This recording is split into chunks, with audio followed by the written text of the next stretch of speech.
The first gunshot cracked through the thunder like the devil's own laugh, and Katherine Sinclair knew with bone-deep certainty that she was about to die in this God-forsaken storm, with 7 men hunting her down like a wounded animal. Rain hammered the Arizona desert in sheets so thick she could barely see her horse's ears, let alone the rocky terrain ahead. Lightning split the sky, illuminating the twisted shapes of juniper trees and the dark silhouettes of riders gaining ground behind her. Her mare stumbled on the slick rocks, nearly throwing her, and Katherine's heart lurched into her throat. She had stolen those documents from the mayor's office in Holbrook 3 hours ago, proof that he and his cronies were selling homesteaders' land rights to the railroad for pennies on the dollar. She had thought herself clever, waiting for the storm to cover her tracks. She had been a fool. Another gunshot rang out, closer this time. The men were spreading out, trying to box her in against the cliffs she knew rose somewhere ahead in the darkness. Water streamed down her face, plastering her dark hair to her skull. Her fingers were numb on the reins, and her split riding skirt was soaked through, weighing her down. The documents were wrapped in oilcloth inside her saddlebag, but they would not matter much if she ended up dead in a ravine. The mare screamed and reared as lightning struck a tree not 20 yards away, the crack of splitting wood like a cannon blast. Katherine clung to the saddle horn, her thighs burning as she fought to stay mounted. When the horse came down, it bolted sideways and she saw them. 2 riders, emerging from the curtain of rain on her left, 3 more on her right. She could hear the others behind her, their shouts barely audible over the roar of the storm. 7 men, all of them willing to kill her to protect their dirty secrets.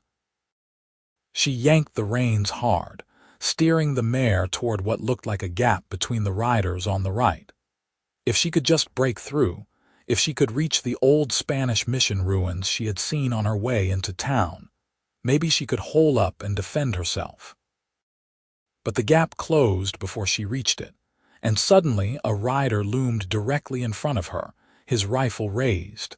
The shot went wide as lightning flashed again, blinding them both. Katherine's mare wheeled and bolted in the only direction left, straight toward the cliffs. She could hear the rush of water now, a flash flood roaring through some unseen canyon. The men were shouting behind her, their voices ugly with intent. Her breath came in gasps that tore at her throat, and tears mixed with rain on her cheeks.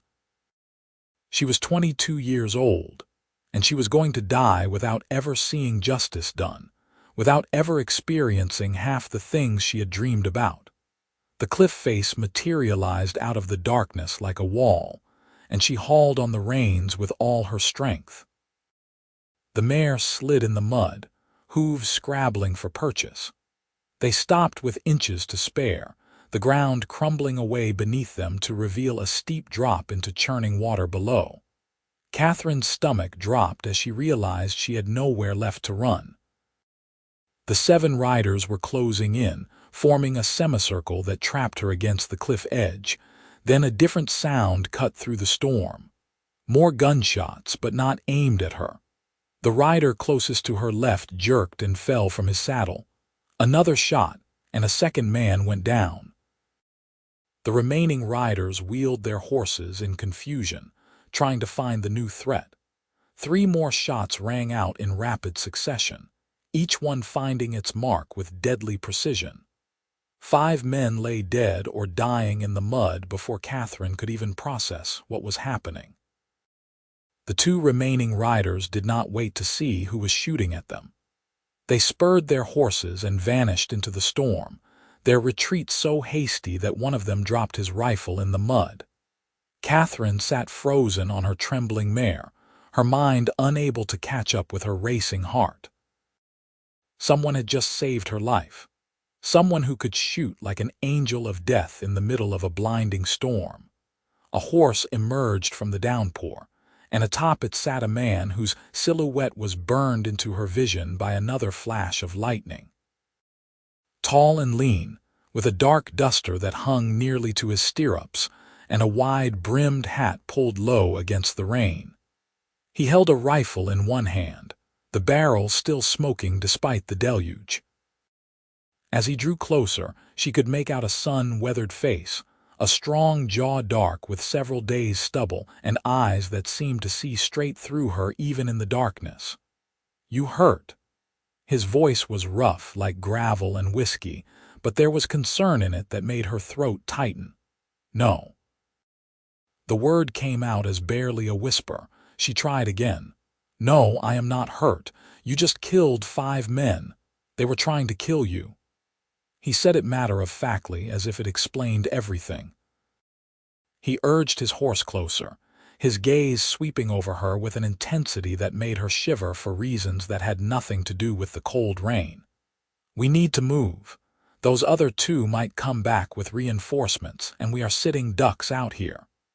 I do not even know who you are." "Name is Dalton Armstrong. I have a camp about 2 miles west, sheltered from this mess. You can dry off, and you can tell me why 7 men were chasing you through a flash flood like you stole their souls." Catherine's mind raced. Every instinct told her not to trust a stranger, especially not one who had just killed 5 men with the casual efficiency of someone swatting flies. But the alternative was staying out in the storm or trying to make it back to Holbrook, where the mayor's remaining associates would be waiting for her. She looked down at the bodies sprawled in the mud, already being washed over by rivulets of rainwater, and made her choice. "Lead the way, Mr. Armstrong."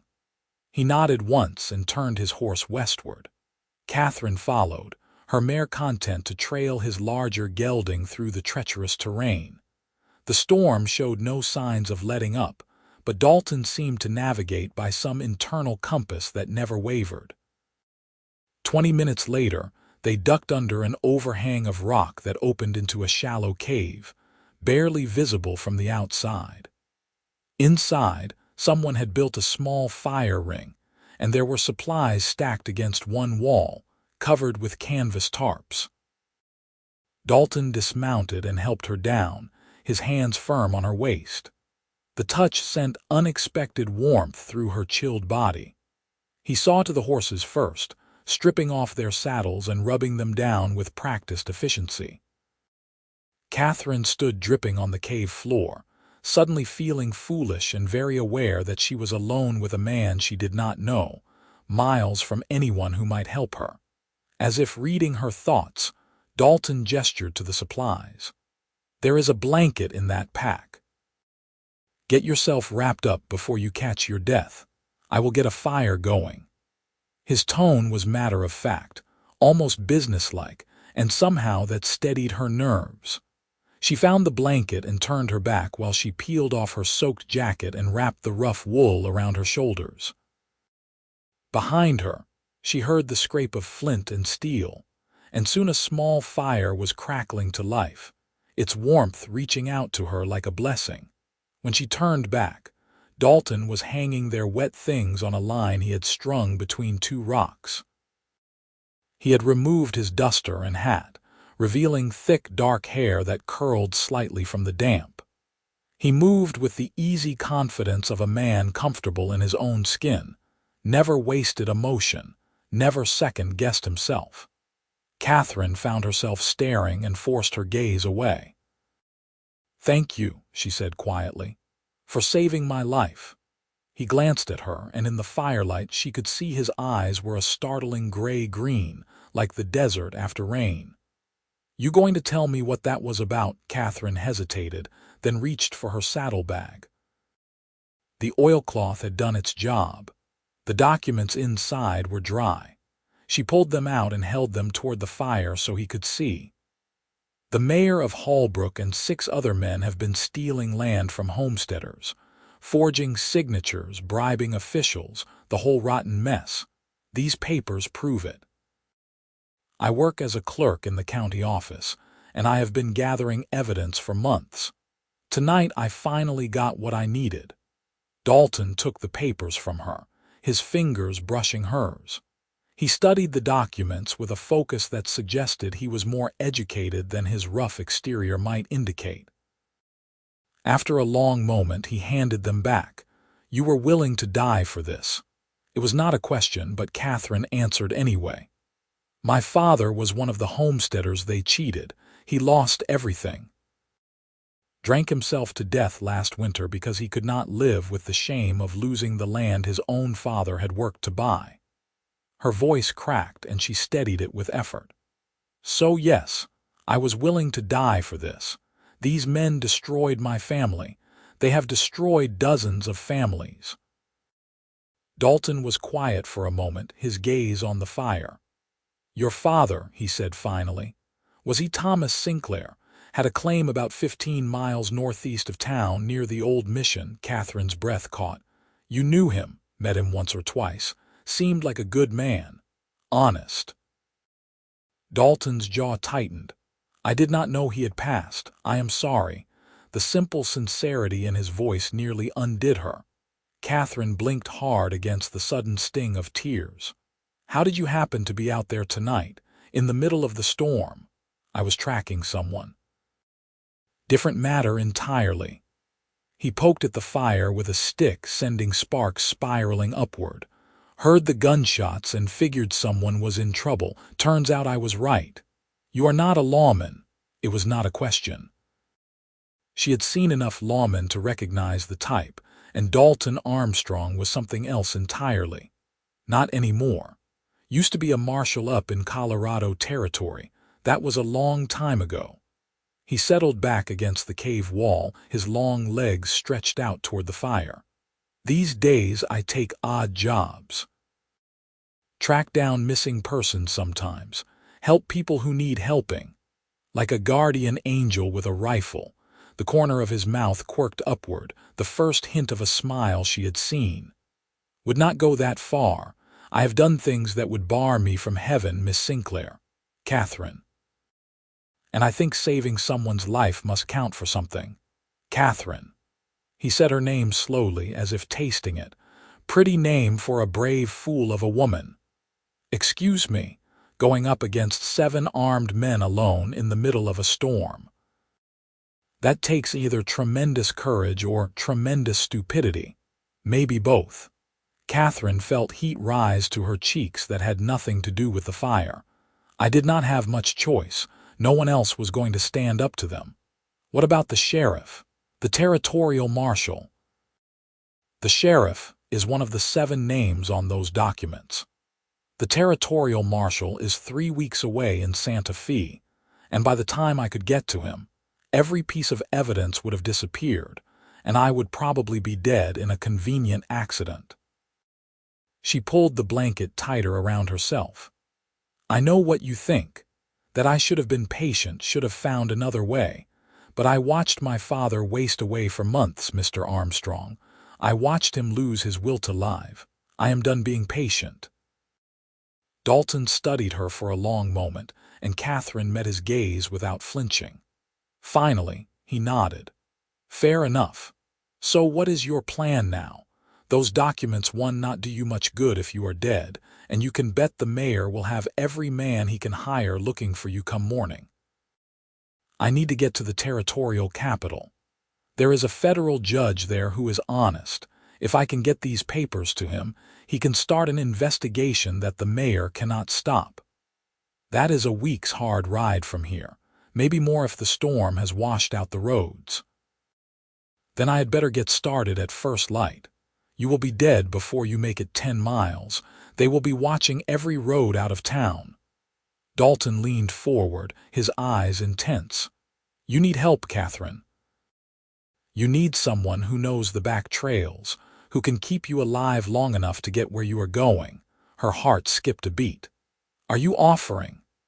"I am saying I do not much care for men who cheat widows and orphans out of their land. And I do not care for men who chase down women with intent to murder." He paused. "Also, I am heading to Santa Fe myself. Got business there. We could travel together." Katherine wanted to say yes immediately, wanted to grab onto this lifeline with both hands, but caution held her back. Why would you do this? You do not know me. This is not your fight. Maybe I am making it my fight. His voice was quiet but firm. And maybe I think your father deserved better than what he got. Maybe a lot of people deserve better. The fire crackled between them, and outside, the storm continued to rage. Katherine looked at this stranger who had appeared out of the darkness like something from a story, this man who had killed to save her without hesitation. There was something in his eyes, some deep well of pain that she recognized because she carried her own. Whatever had driven him from his marshal's badge, whatever had brought him to this cave in the Arizona desert, he was offering her a chance at survival, at justice. "All right," she said. "We leave at first light." Dalton nodded and reached for his saddlebag, pulling out strips of dried meat and hard biscuits. "Better eat something. Going to be a long day tomorrow." They shared the meager meal in companionable silence, and when Katherine's eyelids began to droop, Dalton spread out his bedroll near the cave entrance. "You take the spot by the fire. I will keep watch for a while. You need to sleep too." "I will sleep enough." "Not the first time I've gone a night without." Katherine wanted to argue, but exhaustion was pulling her under like a tide. She curled up in the blanket near the warmth of the fire, using her saddlebag as a pillow. The last thing she saw before sleep claimed her was Dalton's silhouette against the cave entrance, solid and watchful as a sentinel. She woke to pale gray light filtering into the cave and the smell of coffee. Dalton was crouched by the fire, heating a battered tin pot over the coals. He had already saddled both horses and packed up most of the camp. When he noticed her stirring, he poured coffee into a dented cup and handed it to her. "Storm passed about 2 hours ago. We should get moving soon. I scouted around while you were sleeping. No sign of anyone nearby, but that will not last." Katherine took the coffee gratefully, letting the bitter heat drive away the last cobwebs of sleep. Her clothes were still damp but wearable. She pulled on her jacket and boots, then helped Dalton finish breaking camp. Within 20 minutes, they were mounted and moving, following a trail that wound between red rock formations and scrubby desert vegetation. The sun rose hot and merciless, steam rising from the wet ground. Dalton led them away from the main roads, keeping to arroyos and rocky ground that would not hold tracks. He rode with the easy grace of a man born to the saddle, constantly scanning their surroundings. Katherine found herself watching him more than the landscape, noting the way he moved, the quiet competence in everything he did. Around mid-morning, they stopped to rest the horses in the shade of a massive boulder. Dalton handed her more dried meat and a canteen. "We will parallel the main road for a few days, staying out of sight. Once we are far enough from Holbrook, we can risk traveling more openly." "How long do you think before they stop looking for me?" "They will not stop. Not with what you have on them.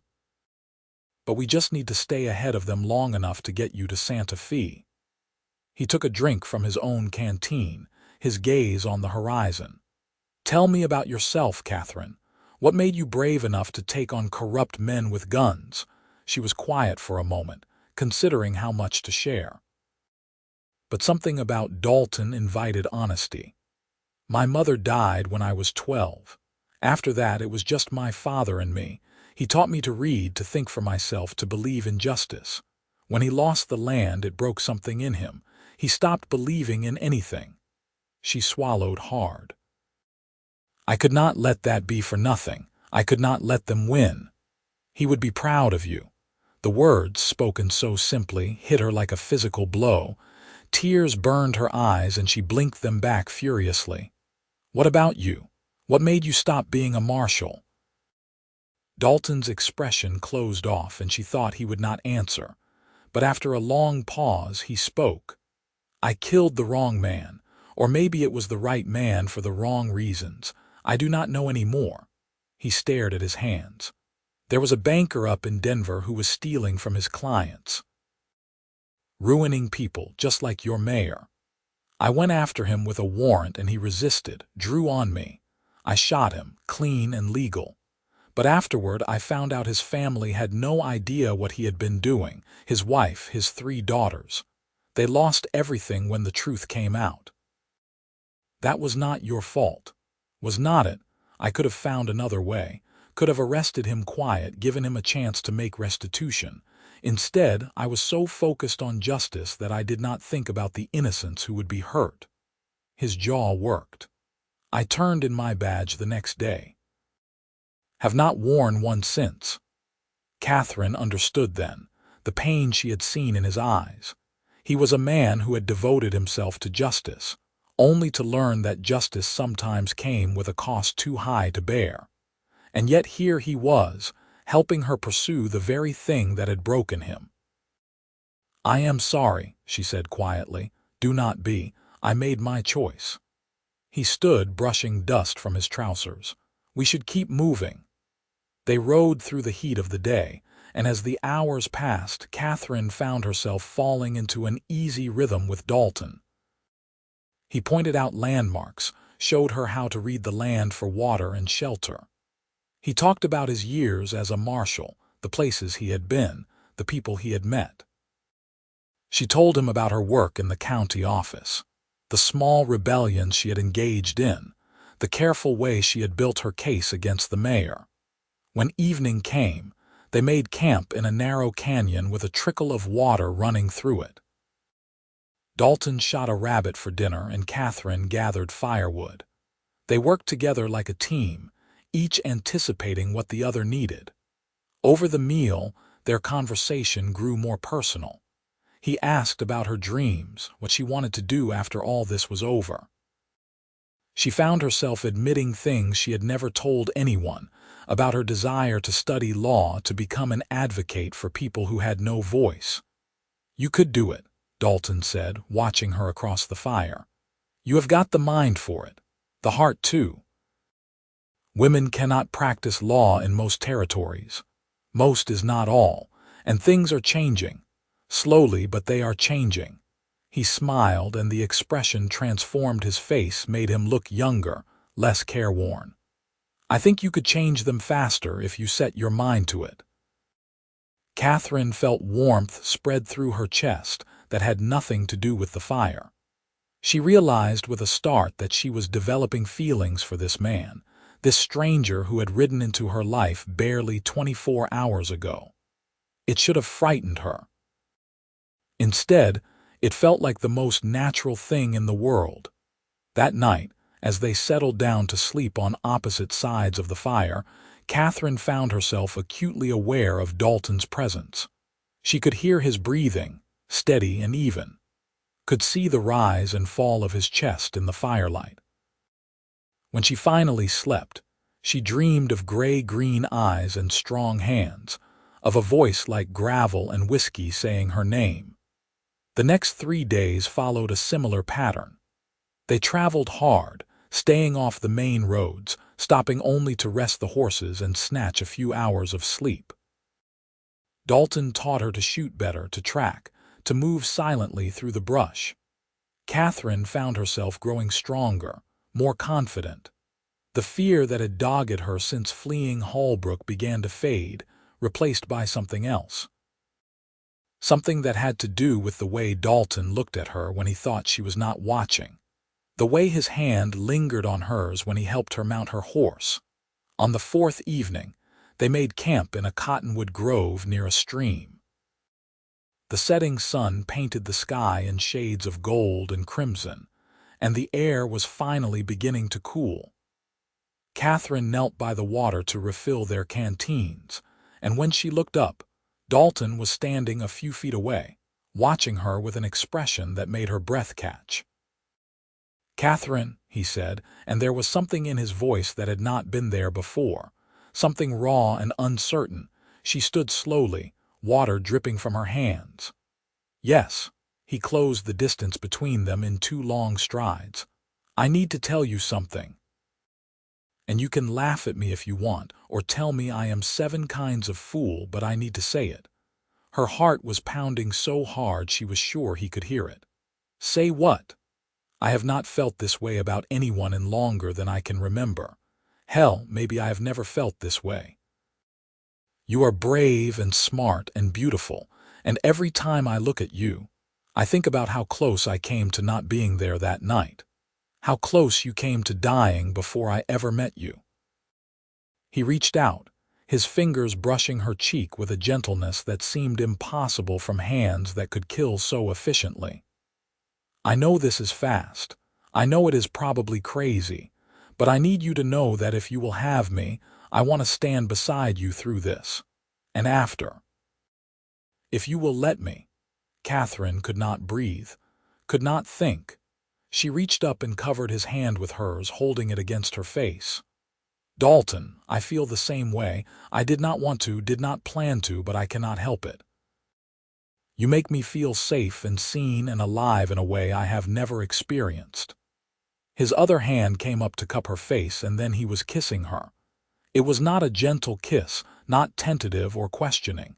It was fierce and desperate, a confession without words. Katherine's arms went around his neck, and she kissed him back with everything she had, all the fear and hope and longing she had been carrying. When they finally broke apart, both breathing hard, Dalton rested his forehead against hers. I am going to get you to Santa Fe safely, he said, his voice rough. I am going to help you see justice done, and then, if you will have me, I want to build a life with you, a real life, not running, not hiding, together. Yes, Katherine whispered. Yes to all of it. They held each other as the stars came out, and for the first time since her father's death, Katherine felt something like hope unfurling in her chest. She had found something she had not even known she was looking for. She had found home in the arms of a man who understood her, who saw her for exactly who she was and loved her anyway. That night, they lay side by side in their bedrolls, hands clasped between them, talking until exhaustion finally claimed them. And when Katherine woke the next morning to find Dalton already up and watching her with a soft smile, she knew with absolute certainty that she had found the person she was meant to spend her life with. The remaining days of travel passed in a blur of hard riding and stolen moments. They talked about everything and nothing, learning each other's minds and hearts. Dalton spoke of his childhood in Texas, of parents lost to cholera, of learning to survive on his own at 15. Katherine told him about her mother's final illness, the way her father had tried so hard to be both parents and had nearly succeeded. They shared their fears, their hopes, the small dreams they had both been too afraid to voice to anyone else. On the 8th day, they crested a rise and saw Santa Fe spread out below them, adobe buildings glowing golden in the afternoon sun. Katherine felt a mix of relief and apprehension. This was where everything would be decided. Either the federal judge would take her case or all of this would have been for nothing. Dalton must have sensed her tension. He reached over and squeezed her hand. We will do this together, whatever happens. They rode into town just as the sun was setting. Dalton found them rooms at a respectable boarding house. Separate rooms with a locked door between them because Katherine's reputation mattered for what came next. The landlady, a severe woman with kind eyes, showed them upstairs and promised a hot meal within the hour. After they had washed and changed into the clean clothes Dalton purchased from a dry goods store, they sat down to a meal of beef stew and fresh bread. Katherine's stomach was too nervous to eat much, but Dalton made sure she got something down. You need your strength for tomorrow. The judge will want to hear your full story. What if he does not believe me? What if the mayor has already gotten to him? Then we will go to the territorial governor, and if he does not listen, we will go to Washington itself if we have to. Dalton's voice was firm. I told you, Katherine. We are in this together. I am not letting you face this alone." The conviction in his words steadied her. She reached across the table and took his hand, not caring if the landlady saw. "I love you, Dalton Armstrong. I know it is too soon. I know we have only known each other a week, but I love you." His eyes went bright and he brought her hand to his lips. "I love you too. Have probably loved you since I saw you sitting on that horse in the storm, refusing to be broken." He smiled. "You are the strongest person I have ever met, Katherine Sinclair, and I am the luckiest man alive." That night, Katherine lay in her narrow bed and listened to the sounds of the city outside her window. She thought about everything that had brought her to this moment, all the pain and loss and terror. And she thought about Dalton, just on the other side of that locked door, and knew that whatever tomorrow brought, she would not face it alone. Morning came too soon. Dalton knocked on her door at dawn, already dressed and ready. They had a quick breakfast of coffee and biscuits, then made their way to the territorial courthouse. The building was an imposing structure of adobe and timber, flying the American flag from its roof. Inside, the halls echoed with the sound of boots on tile. A clerk directed them to Judge Morrison's chambers on the second floor. Katherine's heart hammered in her chest as Dalton knocked on the heavy wooden door. A deep voice called for them to enter. Judge Hiram Morrison was a man in his 60s with iron-gray hair and penetrating blue eyes that seemed to see right through to the soul. He sat behind a massive desk piled with papers and law books. When Katherine and Dalton entered, he looked up, his expression neutral. "Yes." "What can I do for you?" Katherine stepped forward, her legs trembling but her voice steady. "Your Honor, my name is Katherine Sinclair.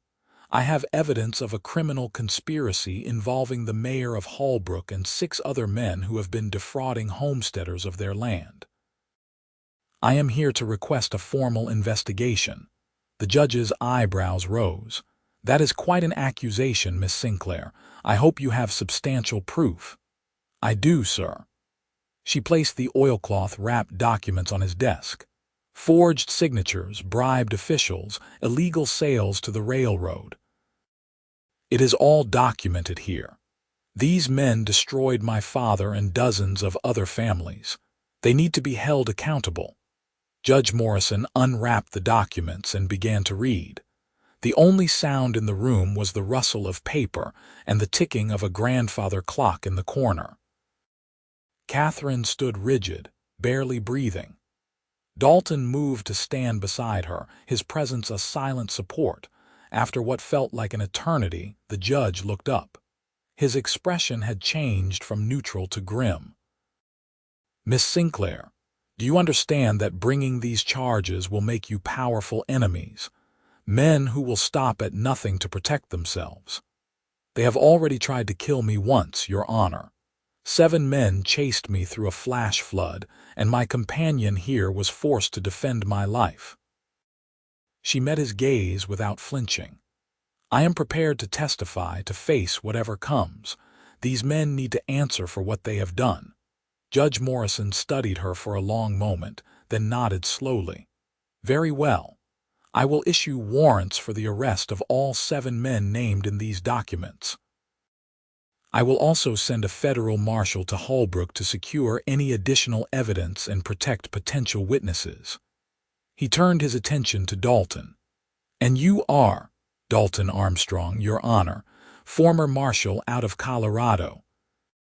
I am here to make sure Miss Sinclair stays alive long enough to see justice done."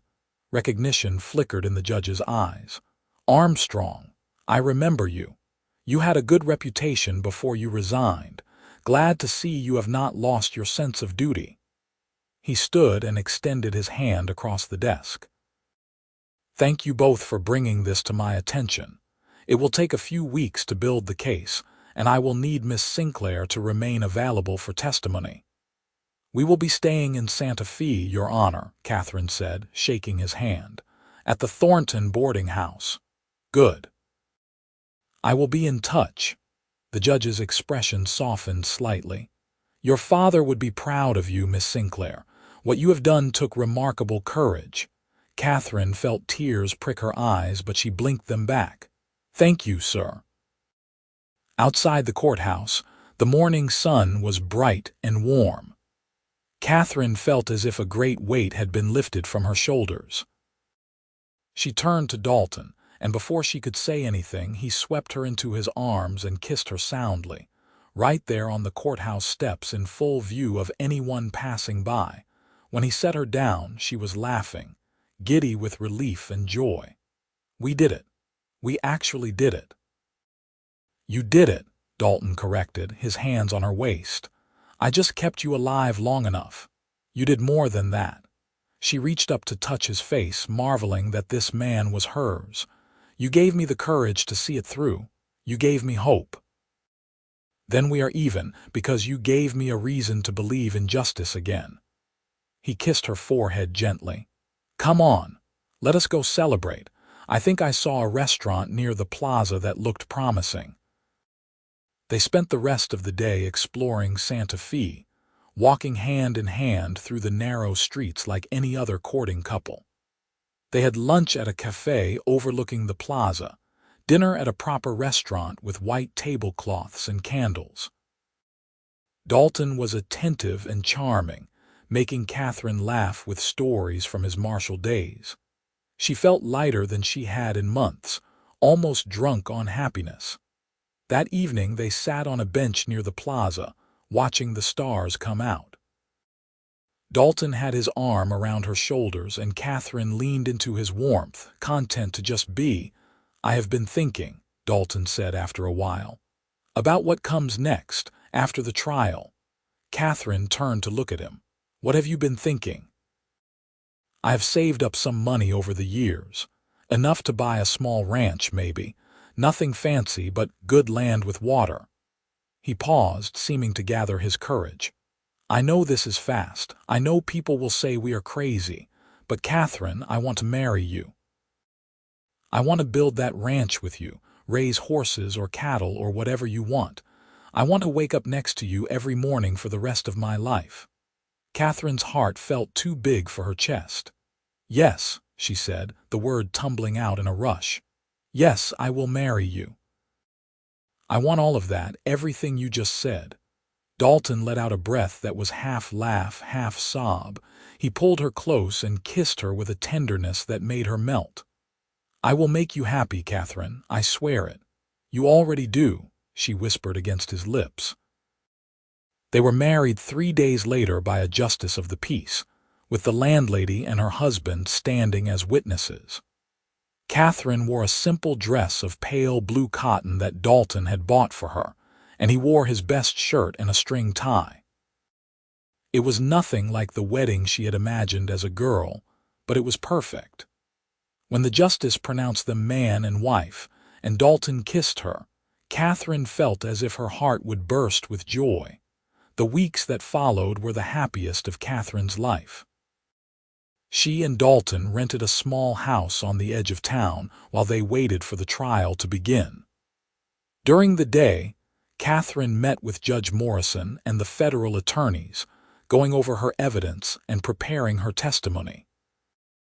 In the evenings, she and Dalton cooked dinner together, talked about their plans for the future, and made love with a passion that never seemed to dim.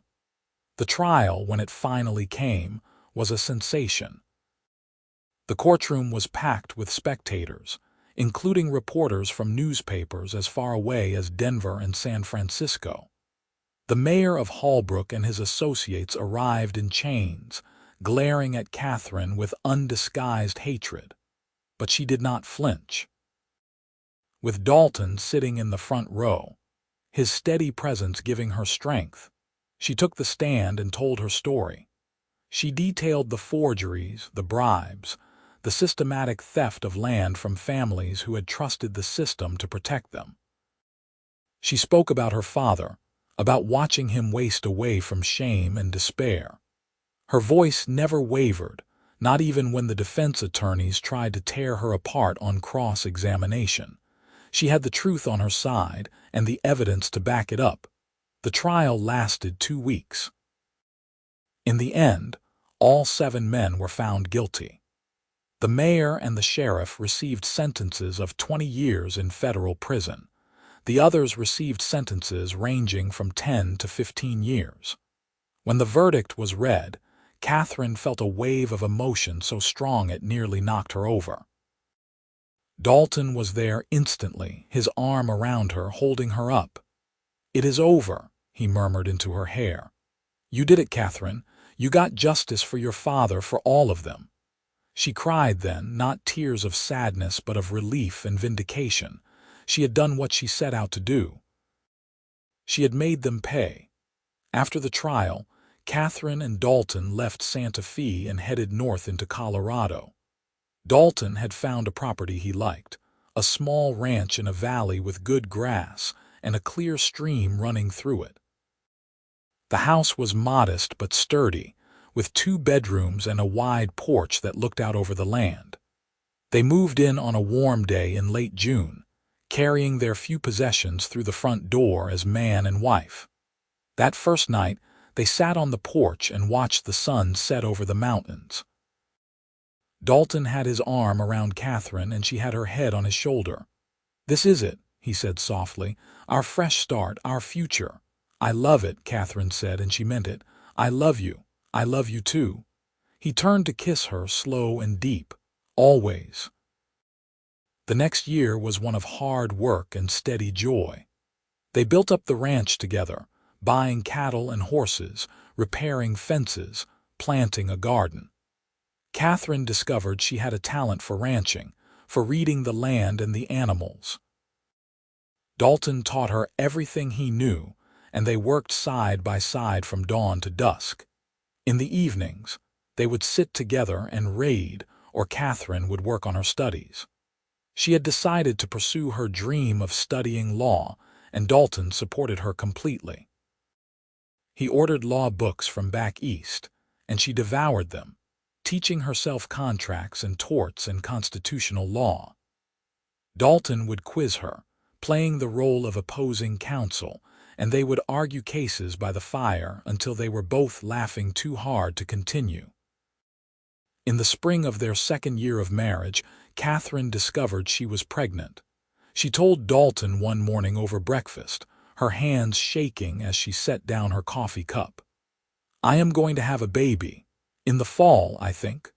Dalton stared at her for a long moment, his eyes wide. Then a smile broke across his face like sunrise. He scooped her up and spun her around, both of them laughing. "A baby, we are going to have a baby." "Are you happy?" Katherine asked, suddenly uncertain. "Happy, Katherine, I am over the moon. You have made me the happiest man alive." He set her down gently, his hands on her belly. "I cannot believe we get to do this, build this life, this family." Their son was born in October, a squalling bundle with dark hair and his father's eyes. They named him Thomas after Katherine's father. Dalton cried when he held his son for the first time, great silent tears streaming down his face. "I will do right by him," he said to Katherine, who was exhausted but glowing. "I will be the father he deserves." "I know you will," Katherine said, reaching up to touch his face. "You are the best man I know, Dalton Armstrong." As Thomas grew, the ranch prospered. Dalton's reputation as an honest dealer spread, and they built up a good business selling horses to the army and to other ranchers. Katherine continued her legal studies, and when Thomas was 3, she passed the examination to become a legal advocate. She did not open a traditional practice, but she helped homesteaders and small ranchers with their legal problems, often for free or for barter. It was everything she had dreamed of and more. 2 years after Thomas was born, Katherine gave birth to twin daughters. They named them Rose and Lily, and they were beautiful, bright-eyed girls who looked like their mother. Dalton was endlessly patient with them, teaching them to ride almost before they could walk, reading to them every night before bed. The years rolled by, filled with the rhythm of ranch life and the joy of watching their children grow. Thomas was serious and thoughtful, already showing signs of his mother's sharp mind. Rose was adventurous and fearless, always climbing trees or racing her horse across the fields. Lily was gentle and artistic, spending hours drawing pictures of the mountains and the animals. On their 10th wedding anniversary, Dalton and Katherine took a rare evening to themselves. They rode up to a spot on the ridge above the ranch where they could see the whole valley spread out below them. The house they had built together, the barns and corrals, the pastures dotted with cattle and horses. The children were with a neighbor for the night, and for once, they had no responsibilities pulling at them. "You ever regret it?" Katherine asked, leaning against Dalton as they watched the sunset. "Taking on my fight that night in the storm. Everything that came after." Dalton was quiet for a moment, his arm tightening around her. "Not for a single second. You are the best thing that ever happened to me, Katherine. You and our children, this life we have built. I would ride through 100 storms to find you again." Katherine turned to look at him, this man who had saved her life, and then given her a reason to live it fully. There were lines around his eyes now, silver threading through his dark hair. But his eyes were still the same gray-green that had captivated her that first night, still filled with the same steady love that had never wavered. "I love you," she said, as she had said 1,000 times before. "I will love you until the day I die and beyond." "And I love you," Dalton replied, kissing her as the sun sank below the mountains. "Always and forever." They sat together as the stars came out, talking about their children, their plans for the ranch, the future that stretched ahead of them. Katherine thought about that terrified young woman racing through the storm with 7 men chasing her, certain she was about to die. She thought about the gunshots that had saved her, the man who had emerged from the darkness like an answer to a prayer she had not known she was praying. Life had brought her pain and loss, but it had also brought her this: love beyond measure, children who filled her days with joy, a partner who stood beside her through everything. The papers she had stolen that night had brought down corrupt men and returned stolen land to its rightful owners. Her father's death had not been in vain. As they rode back down to the ranch under the stars, Katherine felt at peace. She had found her place in the world, her purpose, her home. Not in a physical location, but in the heart of the man riding beside her, in the laughter of the children waiting for them, in the life they had built together from ashes and storm and gunfire. When they reached the ranch, Dalton helped her down from her horse with the same gentleness he had shown that first night in the cave. He kissed her softly, his hand cupping her cheek. "Let us go inside, Mrs. Armstrong. I want to hold you close and thank God for the day I found you." Katherine smiled, her heart full to bursting. "Lead the way, Mr. Armstrong. Lead the way home." They walked into their house together, hands clasped, and closed the door on the night. Outside, the wind whispered through the valley, and somewhere in the distance, a coyote howled at the moon. But inside, there was only warmth and light and love, the kind of love that endures through storms and trials and all the years that follow. Katherine and Dalton built a legacy that lasted far beyond their own lives. Their children grew strong and capable, carrying forward the values their parents had instilled in them. Thomas became a territorial judge, known for his fairness and integrity. Rose married a rancher and raised 5 children of her own, teaching them all to ride and shoot and stand up for what was right. Lily became a teacher, opening a school for children in remote areas who otherwise would have had no education. But that was all still to come. For now, in this moment, Katherine and Dalton had everything they needed. They had each other, they had their children, they had their land and their love.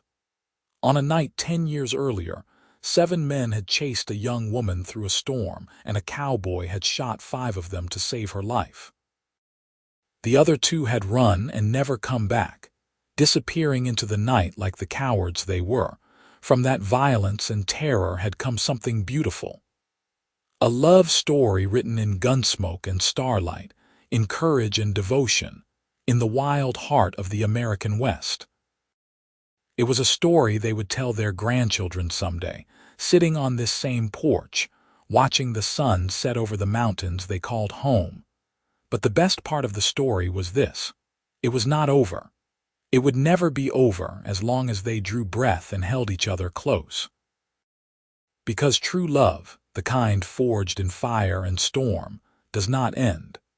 It only grows deeper, richer, more precious with every passing year. Katherine and Dalton Armstrong lived long, full lives. They saw the West change and grow, saw the wild places become tame, saw the frontier fade into history. Through it all, they remained constant, a testament to the power of love to transform and redeem. When they were old and gray, they would sit on their porch and hold hands, watching the sun set over the land they had built together, and they would know that they had been blessed beyond measure. The young woman who had fled through the storm had found her salvation in the steady hands of a cowboy with a rifle. The man who had lost faith in justice had found redemption in protecting the woman he loved. Together, they had built something that would last forever, a legacy of love and courage that their children and grandchildren would carry forward into the future. And on quiet nights when the wind blew just right, you could almost hear the echo of gunshots in the distance, the thunder of hooves through rain, the beginning of a love story that would never end. 7 men had chased her. A cowboy had shot 5. The others never came back. But from that terrible night had come the greatest blessing of their lives, the love that sustained them through every trial, every joy, every moment of their long years together. That was the truth of it, the heart of their story. Not the violence or the fear, but the love that bloomed in its aftermath. The love that carried them through everything that followed, steady and sure as the mountains, deep and enduring as the desert sky. It was a love worth fighting for, worth dying for, worth living for every single day. And they did live for it, fully and completely, until their final breaths. Katherine and Dalton Armstrong, 2 souls who had found each other in the storm and had never let go, had proven that even in the wildest, hardest places, love could flourish and grow and create something beautiful that would last for generations. Their story became legend in the valley, passed down through the years. The young people would hear it and shake their heads in wonder, marveling that such things could happen. But the old folks knew better. They remembered Katherine and Dalton, remembered the way they looked at each other even after 50 years of marriage, as if they were still young and standing in that cave, discovering love for the first time. That was the real magic of it. Not that they had survived the storm, or brought down corrupt men, or built a successful ranch. The magic was that they had loved each other deeply and truly every single day of their lives, and that love had made everything else possible. It had given them the strength to face every challenge, the courage to keep fighting when things got hard, the hope to believe in tomorrow. In the end, that was the only story that mattered. 7 men had chased her in the storm. A cowboy had shot 5, and the others never came back. But from that night of violence and terror had emerged the greatest love story the territory had ever known, and it echoed through the years like a promise, like a prayer, like a benediction on all who came after. Katherine and Dalton Armstrong had found each other against all odds, and they had held on tight through everything the world threw at them. They had built a life of meaning and purpose, raised children who carried their values forward, created a legacy that would endure long after they were gone. And through it all, they had loved each other with a fierce, unwavering devotion that proved love could conquer anything, survive anything, transcend anything. That was their story. That was their truth. And it was enough.